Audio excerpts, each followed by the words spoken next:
नवीन और प्रवेश गहरे दोस्त थे। दोनों बचपन से एक साथ पढ़े थे और जब वे 10वीं पास करने के बाद कॉलेज के लिए शहर जाने लगे तब से उनकी शैतानियां कुछ ज्यादा ही बढ़ गईं। गांव से शहर जाने का रास्ता एक बड़े आम के बगीचे के पास से होकर जाता था। माली दूर दूर पहरा देते रहते थे। मालियों को छकाकर आम चुराने में नवीन और प्रवेश को महारत हासिल थी। कभी शहर जाते वक्त तो कभी आते वक्त वे ढेर सारे आम तोड़ लेते और फिर कहीं बैठकर खूब मजे से सारे आम चूसते।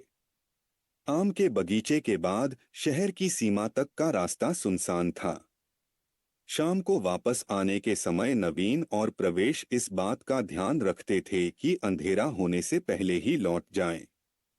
इसकी असली वजह थी गांव के बड़े बुजुर्गों द्वारा बताई जाने वाली एक बात। एक बार बंसी चाचा से जिद करने पर उन्होंने बताया था कि शहर पहुंचने से पहले जो निर्जन स्थान पड़ता था वहां भूत रहते थे। उस जगह को स्थानीय लोग सरेही कहते थे। उन्होंने आगाह भी किया, तुम लोग आते हुए 5:30-6 बजे से ज्यादा देर कभी मत करना। एक दिन की बात है। शहर जाते हुए नवीन और प्रवेश ने बहुत सारे आम चुराए। इतने सारे आम लेकर वह कॉलेज तो नहीं जा सकते थे, इसलिए सारे आम कहीं छिपाने थे। कुछ और आगे पहुंचकर एक सूखा पेड़ था। नवीन ने प्रवेश से कहा, प्रवेश चलो सारे आमों को झोले में भरकर पेड़ के खोखले में छिपा देते हैं। प्रवेश ने कहा, हाँ यह सही रहेगा। शहर से लौटते हुए हम सारे आम ले लेंगे। दोनों ने मिलकर सारे आमों को एक झोले में भर दिया और उन्हें पेड़ के खोखले में छिपा दिया। फिर शहर की ओर चल दिए। लगभग 4 बजे कॉलेज की छुट्टी हो गई। प्रवेश ने नवीन से कहा, अरे नवीन, तूने सुनाया नहीं? शहर में बहुत बड़ा मेला लगा हुआ है। चल देखने चलते हैं। नवीन तुरंत राजी हो गया। मेले में उन्हें इतना मजा आया कि समय की कोई सुध-बुध ही नहीं रही। जब उन्हें ध्यान आया तो उनके होश उड़ गए। 7:30 बज चुके थे। दोनों ने अपनी साइकिलें संभाली और हवा की तरह गांव की ओर रवाना हो गए। मगर दूर से ही जब सूखे पेड़ पर उनकी नजरें पड़ी तो धीरे धीरे उन्होंने अपनी साइकिलें रोक दी। उन्हें खतरे का आभास हो रहा था। वे पेड़ से लगभग 20-22 कदम की दूरी पर थे। चारों ओर सन्नाटा था। हल्की चांदनी में सूखा पेड़ बहुत ही भयानक दिख रहा था। अचानक उन्होंने देखा पेड़ की ओट से एक नर कंकाल घुटनों के बल रेंगता हुआ उनकी ओर आगे बढ़ा रहा था।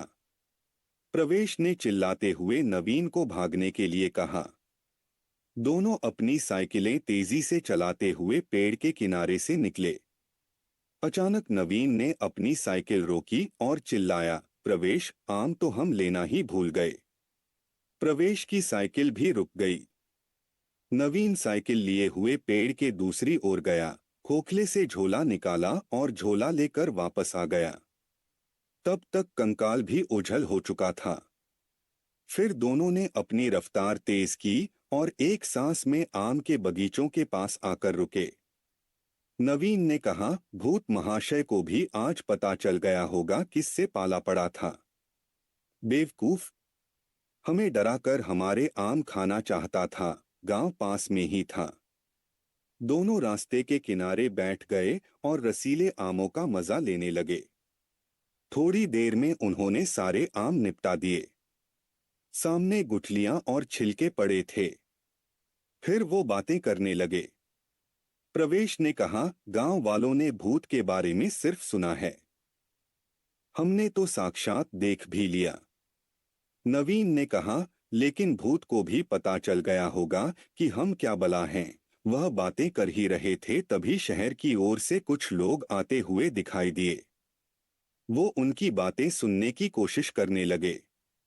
लग रहा था बंसी चाचा कुछ और लोगों के साथ हैं। जब वो लोग थोड़ा और नजदीक आए तो प्रवेश को लगा कि उन लोगों ने कंधों पर एक चारपाई उठा रखी है। कौतूहलवश प्रवेश अपनी साइकिल लेकर उन लोगों के पास आया। उसने देखा बंसी चाचा कुछ लोगों से बातें करते हुए तेजी से गांव की ओर चले जा रहे थे। जो चारपाई गांव वालों ने कंधों पर उठा रखी थी, उस पर कोई लेटा हुआ था जिसका शरीर और सिर पूरी तरह एक कपड़े से ढके हुए थे। प्रवेश ने पूछा, बंसी चाचा क्या हुआ है? बंसी चाचा तेज कदमों से चल रहे थे। उन्होंने चारपाई की ओर इशारा करते हुए कहा, तुम्हें पता नहीं है इसके बारे में?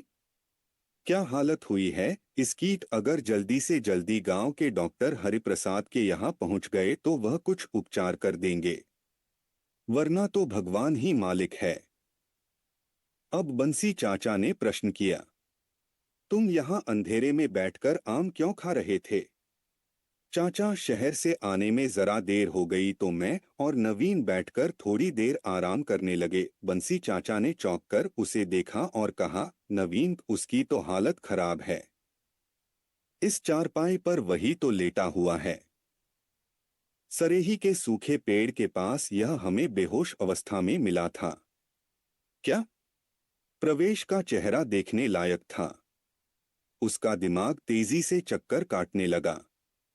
नवीन वहां पड़ा बेहोश मिला, यह कैसे हो सकता है? तो मेरे साथ आम कौन खा रहा था? उसने बंसी चाचा से पूछा। चाचा, नवीन तो मेरे साथ आम खा रहा था। क्या आपने उसे अभी मेरे साथ बैठे नहीं देखा? बंसी चाचा के साथ बाकी लोग भी प्रवेश को देखने लगे। बंसी चाचा ने कहा, पगला गए हो क्या? तुम तो अकेले ही बैठकर वहां आम खा रहे थे। प्रवेश ने पूछा, क्या नवीन और नवीन की साइकिल आप लोगों को दिखाई नहीं दिए? बंसी चाचा बोले, कैसे दिखाई देंगे? नवीन यहाँ चारपाई पर है और वो देखो पीछे तारन नवीन की साइकिल संभाले हुए आ रहा है। साइकिल भी सरेही के पास ही पड़ी हुई मिली थी। वो तो अच्छा हुआ कि हम लोग वहीं से निकल रहे थे। दूसरे दिन प्रवेश ने बंसी चाचा को पूरी आपबीती विस्तार से सुनाई। बंसी चाचा ने उसे जोर की डांट लगाई, कहा था ना मैंने कि शहर से आने में देर मत करना। इस बार तो तुम लोग सही सलामत लौट आए। मगर बोल देता हूं, आगे से सावधान,